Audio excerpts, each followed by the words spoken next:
Hi friends! ఈరోజు మరొక infused detox water అయితే మీతో షేర్ చేసుకుంటాను. రోజు మనము 3-4 లీటర్ ప్లెయిన్ వాటర్ తీసుకునే దానికంటే వాటర్‌లోకి ఇట్లాంటి ఫ్రూట్స్, వెజిటబుల్స్, హెర్బ్స్ యాడ్ చేసుకొని తీసుకోవడం వల్ల అయితే చాలా హెల్త్ బెనిఫిట్స్ ఉన్నాయి. ఇదైతే హైడ్రేషన్‌ని ఇంప్రూవ్ చేస్తుంది. వెజిటబుల్స్, హెర్బ్స్ యాడ్ చేసాం కాబట్టి ఎక్స్‌ట్రా న్యూట్రిషన్స్ కూడా మనకి లభిస్తాయన్నమాట. వాటర్‌తో పాటు మన బాడీని డీటాక్సిఫై చేస్తుంది.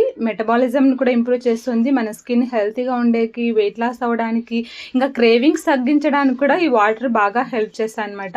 నా డే 2 ఛాలెంజ్‌లో నేను ఈరోజు తీసుకున్న డీటాక్స్ వాటర్ వచ్చేసి ఒక సగం కుకుంబర్‌ని, జింజరు, తర్వాత ఒక సగం లెమన్ చిన్న చిన్న స్లైసెస్ లాగా కట్ చేసి గాజు వాటర్ బాటిల్‌లోకి వేసుకొని దీంట్లోకే ఒక హాఫ్ టేబుల్ స్పూన్ సబ్జా గింజలు, తులసి ఆకులు వేసి దీంట్లోకి వాటర్ వేసి ఒక 1-2 అవర్స్ అయితే దీన్ని బాగా నానబెట్టుకోవాలన్నమాట. సో తర్వాత ఈ వాటర్‌ని సిప్ బై సిప్ డే అంతా తీసుకొని ఖాళీ అయినప్పుడు మళ్ళీ రీఫిల్ చేసుకొని ఈ విధంగా తీసుకోవాలి డే అంతా.